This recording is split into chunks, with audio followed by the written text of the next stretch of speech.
Hi, welcome everyone. Welcome to my show, Ask the Cheese Doctor, in my YouTube channel, Dr. Quesero TV. This is the show number 10. And as always say, today this show is dedicated to English speakers only. And of course, people who speak other languages as well, but they also speak English. My idea is to teach them how to make all type of cheeses, and I'm here transmitting from Auckland, New Zealand. And today we're going to talk about the problems that we have when we make cheese and the type of problem that we have when we use lactic cultures. I mean, starter cultures. And sometimes when we make cheese, we have problems because the bacteria doesn't behave as it should be.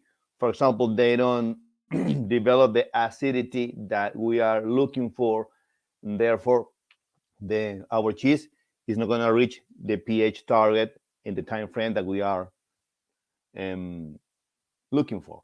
So, and this is because many problems that happens when we make cheese. Sometimes it's cross contamination. Sometimes it's because the bacteria is too old. And I'm going to explain in this presentation that I have here reserved for you guys, what are the issues, the thing that you have to be careful and to take care of to achieve good acidity in your cheese making process. Okay, okay. If you have any questions, of course, I'm not going to answer all the questions from the audience, but if you attend the show, there is some people connected as well. And if you want to ask me something, you're more than welcome to ask. Okay, that's what I'm here. The thing is that you have to do it in English because this show is in English. If you are a Spanish speaker or any other language, well, I only speak English and Spanish. But if you, for example, if you speak Spanish, you're invited to attend to this show if you want. But it's good to know that I also have this show in Spanish. So the thing is that it's a little bit earlier. It's at 9 o'clock New Zealand time. Okay. I'm going to, and with announcement, I'm going to make a webinar about a type of cheese that we make in Venezuela, which is called palmita cheese. This is a very controversial cheese because it's a cheese that that has a lot of holes. In theory, a cheese with too many holes is not very. It doesn't. I mean, a cheese with too many holes is not qualified for competition, international competition. The thing is that this cheese is very young and it has a low level of acidity. And in Venezuela, they make it with raw milk or with pasteurized milk in very few cases. The webinar that I'm going to make is using pasteurized milk, and the cheese will develop the holes that they're used to develop, what they normally do in raw milk. So companies that make the cheese with pasteurized milk, they don't develop their secret, but I don't have anything to hide. I'm going to develop. Of course, you have to register the webinar. If you want to learn how to do it with pasteurized milk, you will have to register to the webinar. I will give you the recipe, how what bacteria to use. Anyway, you're gonna learn a lot of things with. Okay, this course is in the 7th of the 4th of July. Is the 4th of July record? Yeah, I'm gonna have it in the presentation anyway, and from 7 a.m. till 10 a.m. It lasts 3 hours. From but I'm talking about New Zealand time. Okay, 7 a.m. New Zealand time till 10 a.m. Okay, I'm also developing a cheese master course for people who wants to go a little bit serious in this business or in this art, because cheese making is beside a business is also an art, because you give your personal touch to the product you make. So if you want to take this course, I'm still making the videos. There's going to be 7 modules. It's going to be I'm going to go really deep into the cheese making process. Is all the knowledge that I learned in the New Zealand Cheese School. beside a little bit more, because in the New Zealand cheese school I learned how to make cheese, but not to manage cheese as a business. This is the part that I'm going to include in the program, and also the part that how to taste the cheese, the sensorial, and the sensorial analysis of the cheese, which is the cheese that the evaluation of the cheese for competitions. And with this course, you're going to be able to compete. Anyway, it's going to be big complete this program. Okay. Okay. As I said, today we're going to speak about the lactic bacteria. Okay, all the products that we have when we make cheese, and let's start. Let me share the presentation here. Okay, and of course we're going to answer the question. Let me go with the presentation.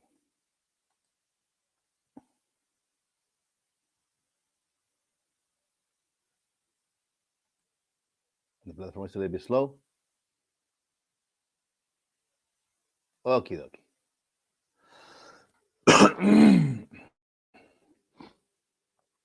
Okay, let's go from the beginning. Very slow. All right. Well, this is our program number 10, problems in cheese making when using starter cultures. As you know, when we use starter cultures, sometimes the bacteria don't acidify, they doesn't acidify, they don't acidify the milk or the curd accordingly. So because this, in the meantime, problems may occur. So and I'm going to explain you what type of problem could you can find when making cheese and how to avoid them. Okay. Okay. But first of all, we have to review a little bit what lactic cultures are, or cheese starter cultures. And when we make cheese, when the milk is raw, it has all the bacteria. Okay. Good. But the thing is that they have the good bacteria, which is the lactic bacteria and non-lactic bacteria and yeast and minerals. Okay. And when the milk is raw, it has everything. But when we pasteurize the milk, we kill the bad bacteria, which is the pathogens, but we also kill the good bacteria, which is the lactic bacteria and non-lactic bacteria. Okay. So, and this is the reason we have to put the bacteria back again into the milk. So we inoculate the milk with the lactic bacteria. The lactic bacteria comes in two types: the mesophilic cultures and the thermophilic culture. The most general bacteria of the mesophilic ones is the Lactococcus lactis, subfamily lactis, Lactococcus lactis, subfamily cremoris. There's also another. These are the typical mesophilic ones. There's another mesophilic bacteria which is called Lactococcus lactis, subfamily Biovardia acilactis. This type of bacteria produce gas. And the other one is the Leuconostoc mesenteroides, subfamily Cremoris. They also produce gas. Okay? In general, lactic bacteria, the mesophilic culture, they can reproduce properly and between 29 and 35 degrees Celsius. Okay?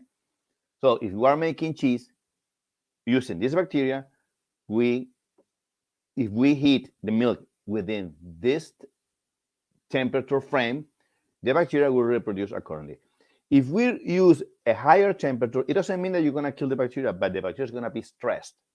Okay, so the idea is to allow the bacteria to reproduce accordingly.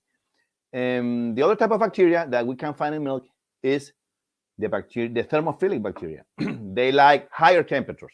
The mesophilic ones like low temperatures, and the thermophilic ones, they like high temperatures. Okay. Examples of thermophilic bacteria is the Streptococcus thermophilus, which is the typical, and you can find it in the Greek yogurt. Okay. The Lactobacillus delbrueckii bulgaricus. This is another type of bacteria. Okay. And the Lactobacillus helveticus. This is another type of bacteria. and Lactobacillus lactis. These are all of these bacteria are thermophilic. Okay. Of course, we also have non-lactic bacteria. These non-lactic bacteria feed from the lactic acid produced by the lactic bacteria, and they produce an acid called propionic acid. This propionic acid, when it gets fermented, produce gas. Okay, and the bacteria that does that is the propionine bacterium Shermani, subfamily Shermani. Okay, so and this is the bacteria that we use to make Swiss cheese, this cheese with big holes, and that we have to use it in combination with one of the two bacteria, the thermophilic one or the mesophilic one. It depends. Okay. Generally, we use it with the thermophilic ones. Okay, because we have to heat the milk at a higher temperature, and if the temperature is too high, we're gonna kill the mesophilic bacteria, but we still have the thermophilic bacteria, which will carry on producing lactic acid and feeding the propionine Shermani. This is the technique to make this type of cheeses. Okay, this type of bacteria come in single chains or multiple chains. What I mean by single chains is only one type of bacteria. For example, if I inoculate the milk with only one bacteria, to put an example, Streptococcus thermophilus.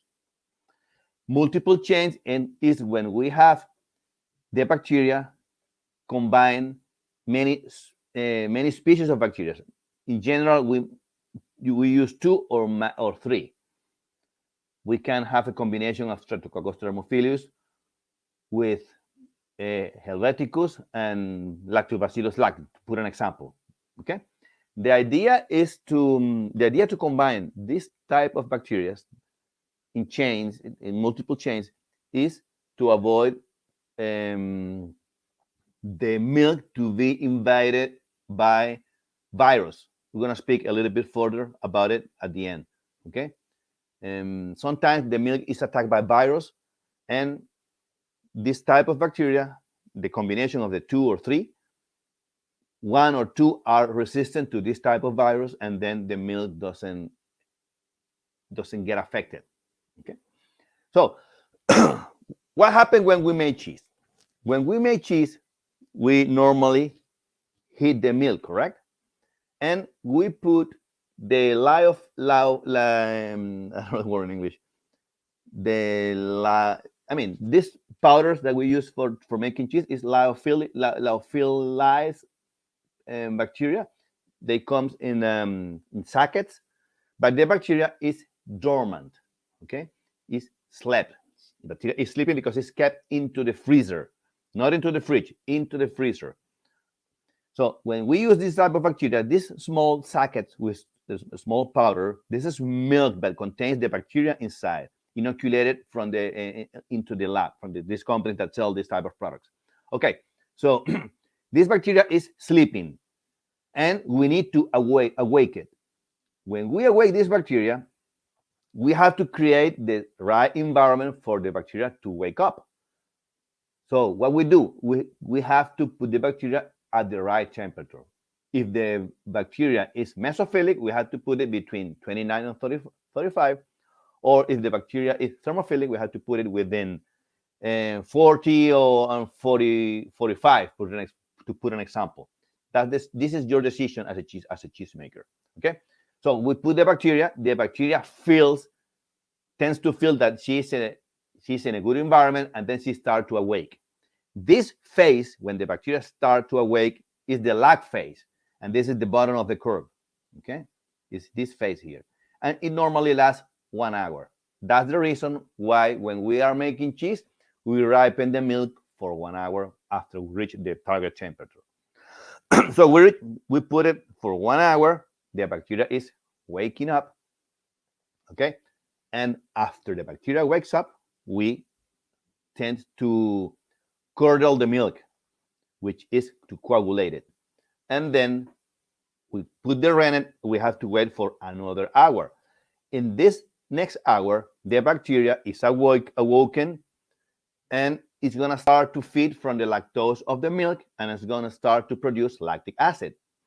This process of lactic acid production can last up to between 6 or 8 hours.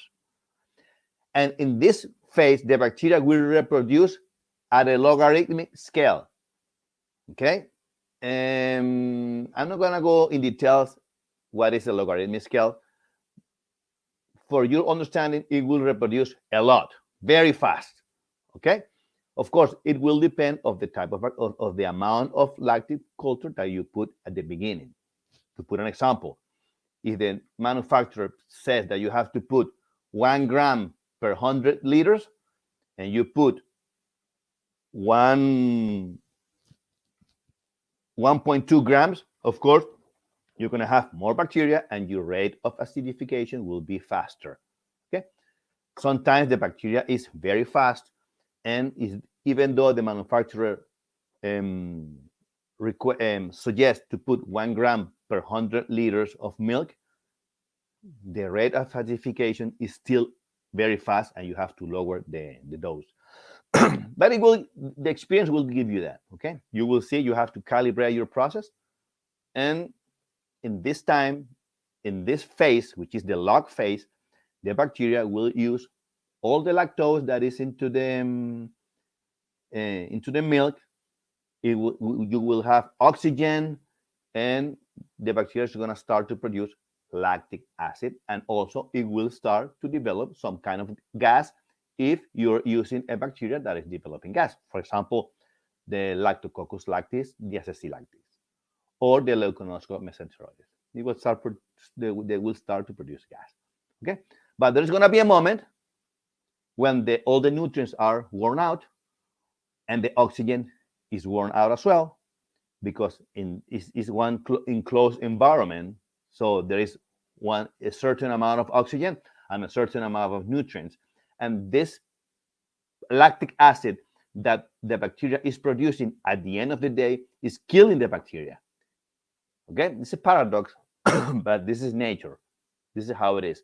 So when we when we have this bacteria, and the bacteria take all the nutrients and all the oxygen from the environment, from the milk, it comes the rate of acidification and the rate of reproduction is going to slower down, and the bacteria comes into a stationary phase, which is the phase where the bacteria doesn't reproduce anymore, and then it's going to start to die. And in this moment, we have to be careful, okay, if we are monitoring the process, because if we kill the bacteria, your cheese making process might be affected. Okay, so what are the causes of inhibition of starter culture? We can evaluate this process in two stages: during the cheese making process, or during on the milk. The effect of the bacteria on the milk. The effect of the bacteria during the cheese making process is, if we have low temperatures of in the milk, okay, we're gonna have low rate of reproduction of the bacteria, and therefore we're gonna have low acid production. Okay, so temperature and high acidity are elements that affect the inhibition of the starter culture.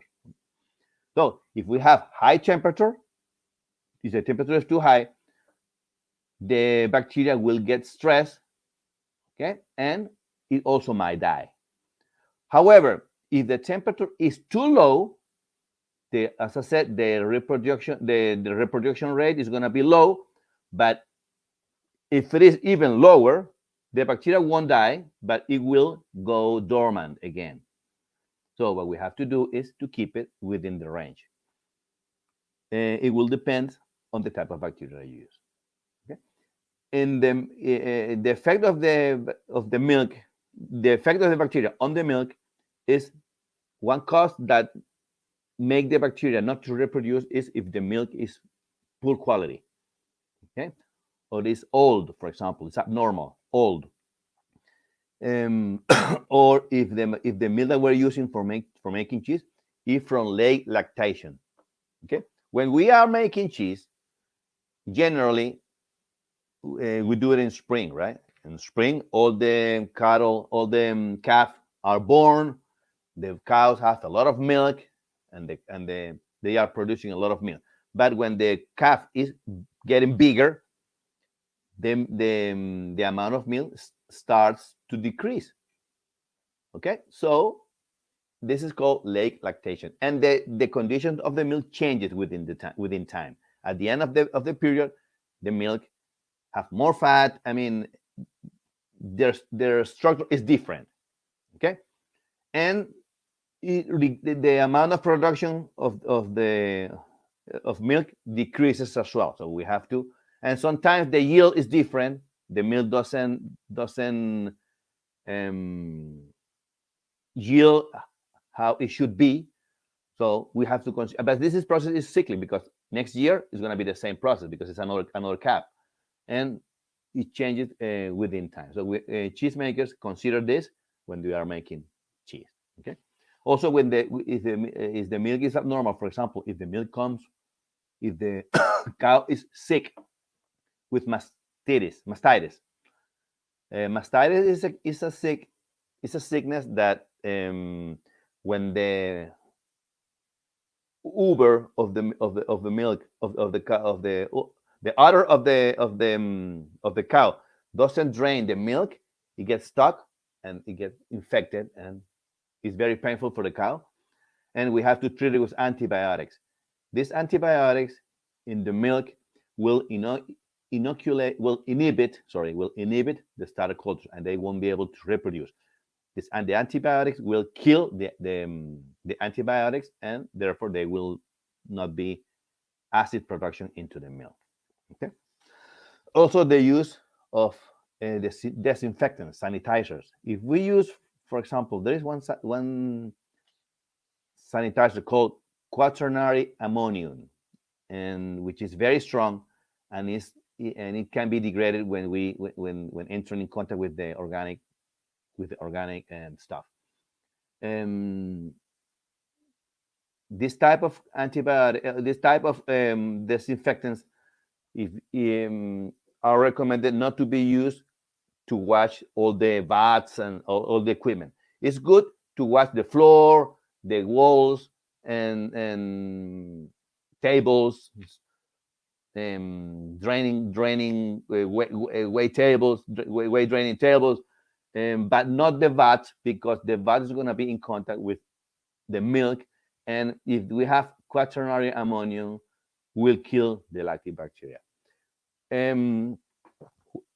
Also, if we use chlorine solution in high concentrations, above 200 parts per million, the starter culture will be inhibited or will be killed. So we have to be careful. The recommended concentration for chlorine solution is 200 parts per million. And this concentration of 200 parts per million is automatically degraded when entering in contact with the organic material. Okay, so if you don't know how to prepare it, there's a video in my channel, disinfection techniques, and you can learn how to make it. Anyway, it's very easy to make. In general, the bleach that you find in the supermarket is 42 grams per liter. Generally, you have to put 1 tablespoon, or 2 tablespoons per liter. Okay, and depending on the amount of water that you are using, if you are using, for example, 3 liters, you have to put 6 tablespoons of bleach at 42 grams per liter concentration. I'm talking about the concentration, and you will have approximately 200 parts per million. However, it's good to measure this concentration, and there are paper stripes like the pH ones to measure the pH. There are paper stripes that can measure the concentration of chlorine solution, and in this way you can control your concentration at 200 parts per million because they have like a scale. And the last element that affect the quality of milk and affect, and the most I reckon one of the most important ones, affect the inhibition of starter cultures is something that we call bacteriophage. Okay, this bacteriophage is an attack produced by a virus or by different type of virus, and they attack the lactobacteria, okay, and they inject their genetic material into the bacteria. I'm gonna show you a video so you guys can see it. And this virus inject the lactobacteria, the DNA, okay, and this DNA avoid the bacteria to produce lactic acid and also avoid the bacteria to reproduce itself. And this DNA is going to replicate into the bacteria interior, inside the bacteria, and the bacteria, when all these viruses are reproduced into the bacteria, they will develop an enzyme that will dissolve the membrane of the bacteria, making it burst. When the bacteria explode, all this virus goes to again into the environment and looking for another bacteria to attack. I'm going to show you the video. It's very good, and so you can have it. Let me see if I can. Of course, this bacteria is when the bacteria is attacked and killed, there is no more acid production, and you will notice when you are measuring your pH that your pH is not decreasing. So they might be that the bacteria is being attacked by bacteriophage.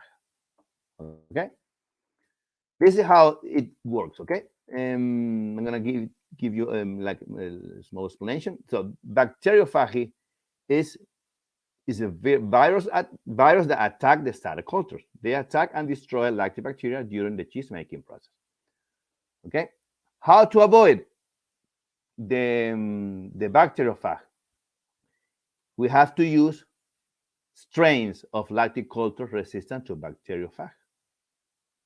Okay, so sometimes these bacteria, they don't come only within one type of species. They come 2 or 3 species. Sometimes 2, sometimes 3. It depends of the supplier. Okay, and this is more or less the view.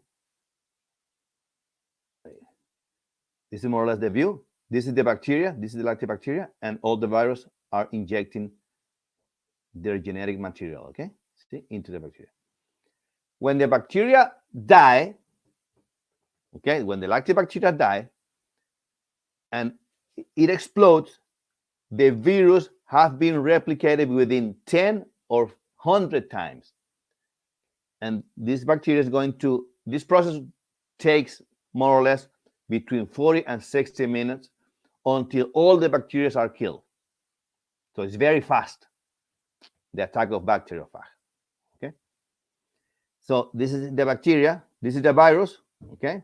This is the head of the virus, these are the legs, and this part of the virus which come in contact with the epithelium of the bacteria and dissolve it and inject the genetic materials. This is the genetic material, and they inject it into the bacteria. See here. The genetic material pass through here into the cell or into the bacteria, and this DNA start to replicate inside the bacteria.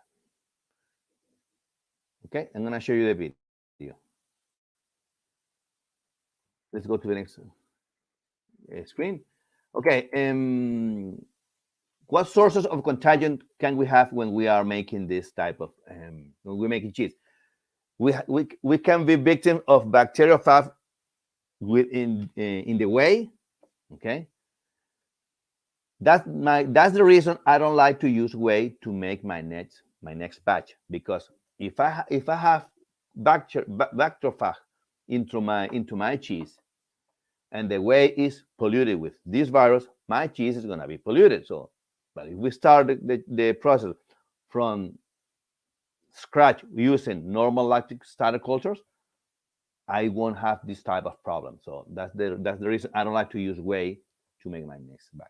If my whey is contaminated with bacteriophage, my core will be contaminated, my milk will be contaminated. So when we are making the cheese, um, sometimes we splash the walls, the floor with whey, and this whey, contaminated with the virus, is going to contaminate the rooms, the deposit when we store when we drain the cheese, or when we have to dump the whey, but we don't dump it to the clock. We dump it into tanks. These tanks and the pumps and all the equipment might be contaminated, and sometimes this way we sell it to the farmers, and they use the whey to feed the animals, or to just spread into the grass. And if the milk, if the whey is contaminated, we're going to contaminate the grass. The grass is going to be eaten by the cows, and the milk is going to be contaminated. So as you can see, it's a chain of and it will create also an outbreak, because if we have another farm,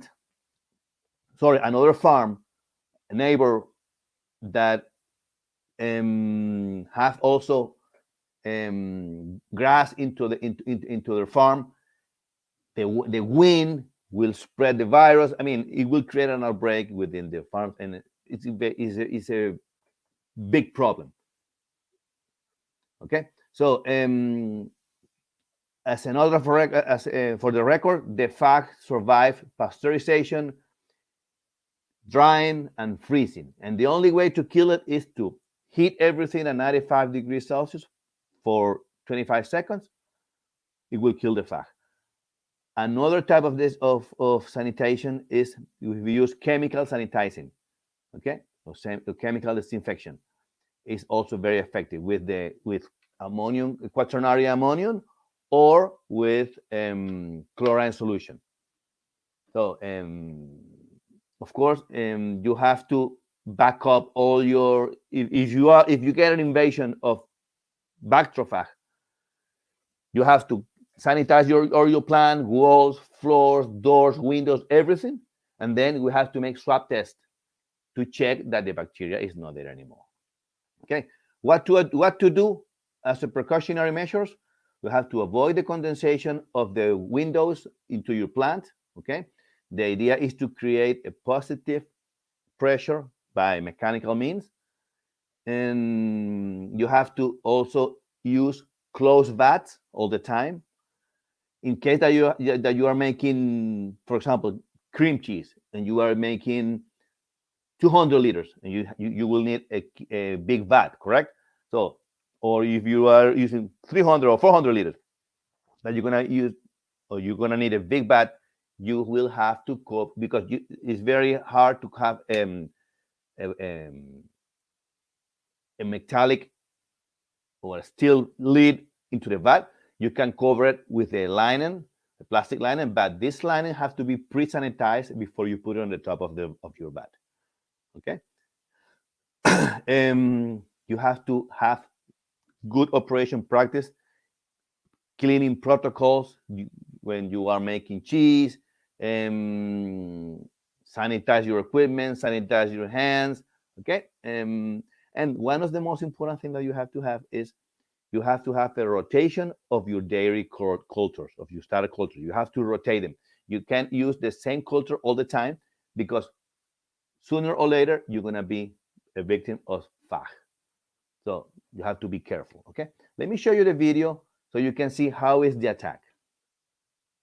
So before we finish, next week we're gonna speak about fondue. So you guys, if you want to make fondue, I'm gonna teach you the science behind the fondue. Okay, it's gonna be very young as well. It's gonna be very young. Maybe I'm gonna make fondue here so we can see how it makes it, and let's see. I haven't organized anything yet, but I'm gonna explain you the science of the fondue. Okay, and so you will be able to make it at home. And as I said, if you want to make the webinar, it's the 4th of July from 7 to 10. It lasts 3 hours. This is New Zealand time, so you have to find your your equivalent time. I mean, here is going to be 7, but maybe in America it's going to be 3 p.m. It depends, and it's going to be 3rd of July. It's going to be one day before in America and Europe. Okay, and if you want to help me with the channel, you can buy these um, shirts, which are very fancy.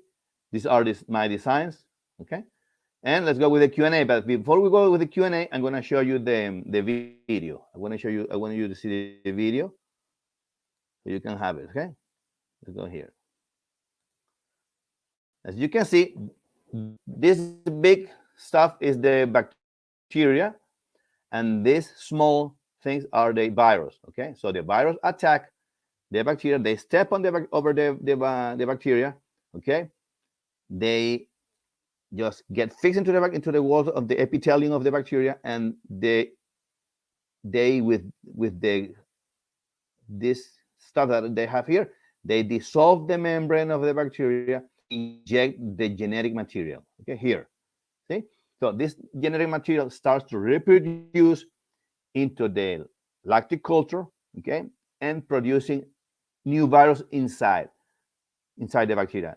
In this moment, the bacteria will start to stop producing lactic acid, and only the genetic material will reproduce of the virus will reproduce, and the bacteria won't reproduce anymore.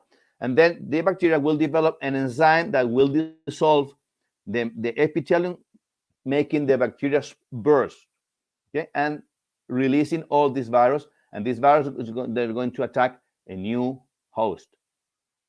Okay, but sometimes, let me put in pause. Sometimes this attack don't kill the bacteria. Okay, this bacteria doesn't kill the bacteria, and the bacteria can survive. It have the bacteria injected. So sometimes the bacteria have the DNA, this DNA injected. Okay, and she can reproduce without any problems, but having the genetic material of the virus. This happens between 1 and 10 times possibilities, making the bacteria, this bacteria resistant to the virus. And this is the bacteria that we use to combine it with the other lactobacteria to produce the strains of culture. However, if the bacteria gets stressed due to too much heat, the virus will activate, killing the bacteria and passing to the lytic phase, which is the lytic phase is the bacteria when is the phase when the bacteria replicates itself. Sorry, when the virus replicates itself and kill the bacteria. Okay. Well, I hope you have liked this video. It's very instructive. And let's go with the Q&A. I have several questions here from the audience. And let's see. Wait. Very slow the platform. Anyway.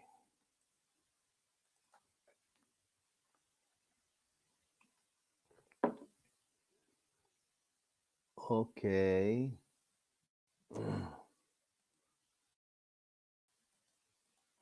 Okay, let's go with the questions. Manal. Hi, Manal. How are you? It's nice to have you again here on the show.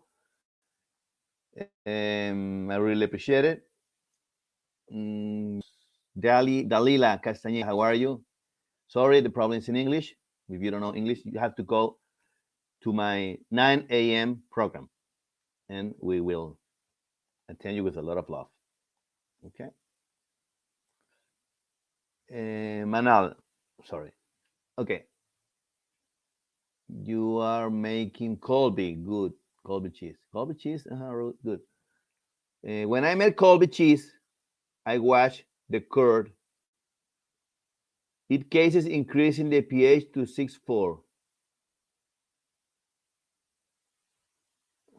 I don't understand you. Wait. When I made Colby cheese, I wash the curd. It cases increasing the pH to 6.4. So you say that the pH increased to 6.4. What should I do to decrease the pH to 5.4? Okay, look. When you make Colby, you have to wash the ring. Sorry, you have to wash the curd because Colby cheese is a wash curd cheese. So you have to drain 1/3 of the whey, correct? So, but before you put the before coagulating the milk, you have to put the lactic cultures. Okay, you have to put the mesophilic cultures or the thermophilic culture. It depends of the culture that you are using, according to the specification of the supplier. To put an example, you're preparing to say a number 10 liters of milk because you're gonna make coffee. So you heat the milk at 35 degrees. Okay. Once the temperature is at 35 degrees, you have to put your lactic cultures. Okay. And you have to ripen your milk for 1 hour so the bacteria can wake up. After this, you have to coagulate your milk. You put the milk in it and stir. The bacteria is already there, but in it 1-2 grams, depending of the dose of the supplier's specifications, and you have to coagulate. Wait for 1 hour. After that, the bacteria will reproduce and will start acidifying your curd. After when the hour finish, you have to cut your curd and start stirring to stimulate the syneresis. The syneresis is when the curd start to release the whey. Okay? In this time, your bacteria should be eating lactose and lowering the pH. If this is not happening, you have a problem. Maybe you have to analyze this. What happened? When you get the right texture of your curd, drain 1/3 of the whey, replace it with fresh water, and the rate of acidification will slower down, but it still will lowering the pH. Okay. If this is not happening, something is wrong with the bacteria, or you use too few lactic cultures. So you have to increase the amount of lactic culture to use because the rate of acidification is very slow, or you have to wait longer. So what I do is I put a little bit more of bacteria, so I don't have to wait so long. So but it's gonna take time. Let me tell you, because you are replacing 1/3 of the whey with fresh water. So your rate of acidification will be slower. So you have to be careful. Okay, you have to, but this is part of the fun. Okay, so you have to analyze if your pH is not decreasing. If your pH is not decreasing, your bacteria might be old. Your bacteria might be victim of bacteriophage. Try with another culture to see if this happens. For example, I have a culture that is not lowering, is lowering the pH very slowly, even though I put the manufacturer's recommendation, the amount with the amount of bacteria recommended by the manufacturer. Maybe the bacteria is contaminated with bacteriophage, so I'm not using it anymore. So I changed the lactic culture for another bacteria that speed up my rate of acidification. But you will see it. That's the reason why you need to have a pH meter. But you're saying that you are using pH because you are talking about values of 6.4 or 5.4, which means that I deduct from that you are using a pH meter, which is good. Make sure you calibrate your pH meter when you are making cheese. Every time you use your pH meter, you have to calibrate it first. Okay. Your pH meter should have a button that says cal, CAL, cal, which means calibration, and before you use it. So in this way, you can be sure that you are having the right measurement. Okay. After 1 hour from put, the culture is it decrease the acidity. Okay. Decrease or increase?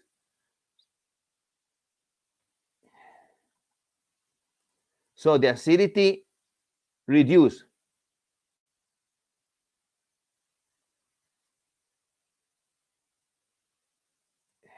Wait a minute. Let me.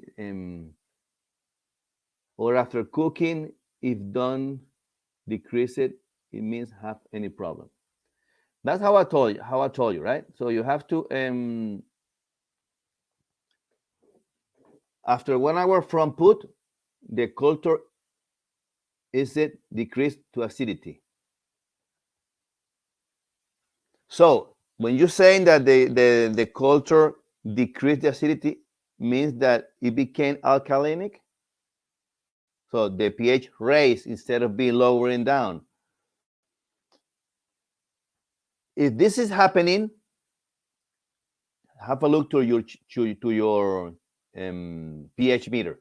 Maybe it's not calibrated and it's giving crazy measurements because it should be it should give you constant parameters. If it is decreasing, it should be giving reasonable numbers, not crazy numbers. I would suggest to check your pH meter, okay? Because if the pH, unless you have if the pH is raising, you might have cross contamination with fungus or molds as well. So you have to be careful, okay? Okay, and let me. I have a question here from the audience. James is asking me, do you have an issue with montasio cracking after taking off press and putting in brine? And I'm deducting that you are making montasio and your montasio is cracking. Okay, after taking it out of the press. It might happen for three reasons, James. This might happen for three reasons. The first reason, when you press the cheese, your curd got cold, too cold, and when the curd is cold, it will crack. This is the first reason. Okay. Second reason is that you might have um, your level of calcium is too low, and your cheese became crumbly, so it won't join together. The curd will not join together, and therefore will crack. Another reason would be if you are putting too much weight. If you are putting too much weight into your press, your core will crack, but you will see it during the press process, during the pressing process. And the last reason could be if you have cross contamination with Clostridium kilobutyricum. If your cheese is cross contaminated by Clostridium kilobutyricum, your cheese will blow inside and will crack. Okay, because it's blowing. You have to the way to avoid the Clostridium is to use a chemical called natamycin. So you have to start um, taking care of each variable and start um, I mean, you have to consider one variable. If this is not the variable that is happening, get with another one. If you are pressing just normally, okay, that's not the pressing because it's another thing. Check if your cheese is getting too cold. So you have to analyze variable per variable. Okay, so if your cheese is getting too cold, wrap it up with plastic covered so it can keep the temperature during the pressing process. If you are putting, as I said, too much weight, start pressing first with low weight and they're increasing the weight within the time frame. And if you already did that, start doing them. Start with the you have cross contamination, so improve your sanitary protocols. I mean, you have to attack variable per variable, so and in this way you will realize and you will avoid your problem. Okay. And let's go with another question. Let me see, Manuel. Do you have another question, Manuel? Okay, let me see. I reckon you have another question. Wait.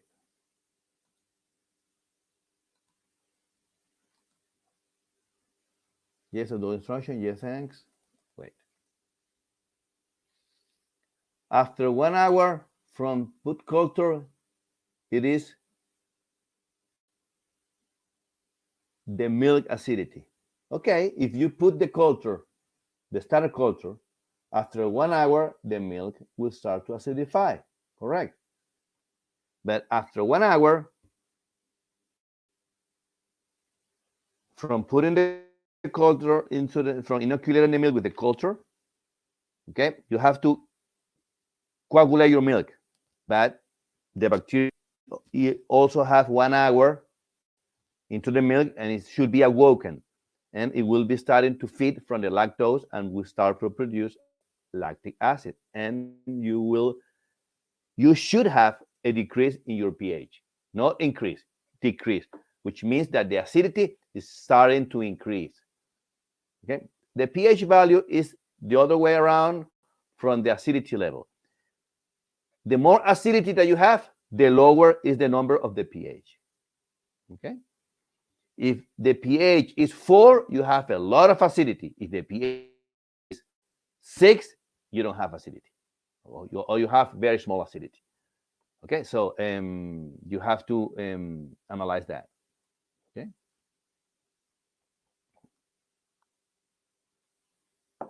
It says here, after 1 hour from put culture, it is the milk acidity. Yes, after 1 hour.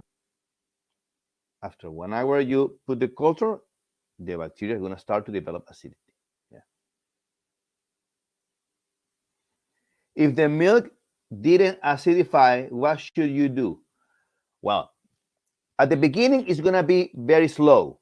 Okay, when you are making your cheetah, you are inoculating the milk with the bacteria. Might be yogurt, might be thermophilic culture, any type of bacteria, a lactic bacteria. The beginning is going to be slow. This acidification is going to be slow. That's why we need to measure the pH each hour, for example. Okay, each hour or each half an hour, measure your pH and make a record. This is what I do, make a record. And if you notice that the acidity doesn't increase, your lactic culture is wrong. I mean, might be expired, might be old, might be contaminated. So you have to use another, start with another one. Because if you don't, your pH might be non-calibrated and you don't have reliable measurements. So before to make the statement that your bacteria or that your acidity is not decreasing, is not increasing, which means that your pH is not decreasing, you have to first consider that and attack the variables. You have, is my pH meter calibrated? Yes, tick. It's calibrated. Okay, excellent. So my pH is not a cause. My pH is reliable. So the measurement that I'm having is reliable. Okay. So now I check the pH. It doesn't go down. Okay, something is wrong with the bacteria. The bacteria is not acidifying. Why it's not acidifying? Okay, first reason, maybe the milk has antibiotics. If the milk has antibiotics, The antibiotic will kill the bacteria. So we have to call the supplier. Hey, did you give me milk with antibiotics? Because the bacteria is not acidifying my milk. No, no, no, no. I didn't give it to you. Okay, now the milk. And if you rely in your supplier and you trust him, telling the truth, okay, okay, the milk is fresh. Or if you milk your cows yourself and you use your milk and it's really fresh because you did it yourself, and the bacteria is not having antibiotics, okay, now you know that the bacteria that the milk is fresh, the milk is okay. Now you attack the second variable. Okay, now the bacteria is now the problem. The powder that you are having from the socket maybe it's expired, or maybe it became in contact with a lot of heat and the bacteria die. Okay, even though if it is into the socket and it's not open, if it is exposed to a lot of heat, the bacteria will die, and then you will have to change the socket and put another one.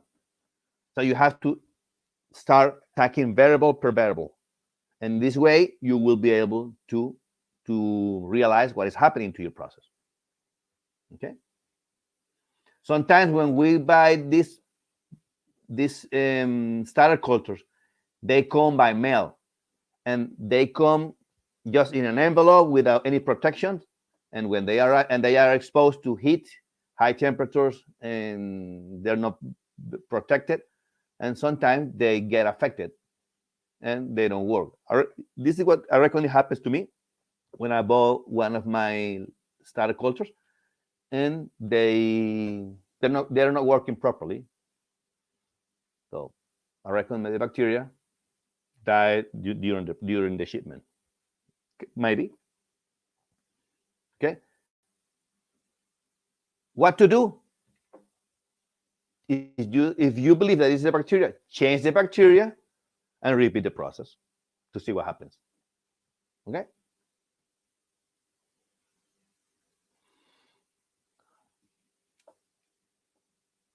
You're saying if the milk didn't acidify, yeah. I always use milk pain from the store. So if it is from the store, it shouldn't be with antibiotics.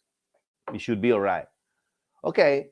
In this way, in this case, I reckon is that your lactic culture, that they are expired and they are dead, or they might be polluted by bacteriophage,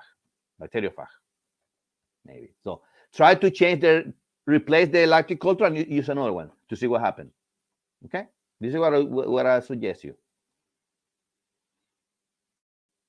Okay, let's go with another question. Hey, gee, we already have 1 hour. Don't say that. Gee, 2 minutes. Time is flying. I didn't answer all the questions. Can I use a wine cooler to cure cheese? Yes, you can. As a matter of fact, this is the ideal cheese cave for a small cheesemaker. They normally use the cheese cooler, the wine cooler, but make sure that your wine cooler have a knob that you can graduate the temperature. And it is also advisable that you have to have a moisture detector so you can measure your your relative humidity level. And in this way, you will have the right temperature and the right humidity level. And because you're gonna have your cheesecake this type of freezer, put all your cheeses within Tupperwares, plastic containers. Okay, within plastic containers. If you're gonna ripen, for example, blue mold, put it in a container. If you're gonna ripen white mold cheese, put it in another container. Don't put it all together because one cheese is going to contaminate the other, and you're gonna have cheeses with white and blue mold all together. So be careful. Okay. Also, if you are making, for example, Havarti or cheddar that you have to put into your cheesecake, you have to you can wax it or vacuum pack it. If you vacuum pack it, doesn't matter. You can leave it in the into the fridge or into your cheesecake, and it will not get contaminated because it's vacuum packed. Okay. Okay. I didn't answer all the questions, but anyway, Manal, if you have any other question, I'm very happy to answer it. Okay. I hope I answer all your questions. I really enjoy having you here in my show, and I'll see you next week. Okay. And as I always said, eat cheese because having a life without cheese is like a love without a kiss. Take care and see you next week. Okay. Next week we're gonna speak about the science behind the fondue. Okay. Take care. Bye.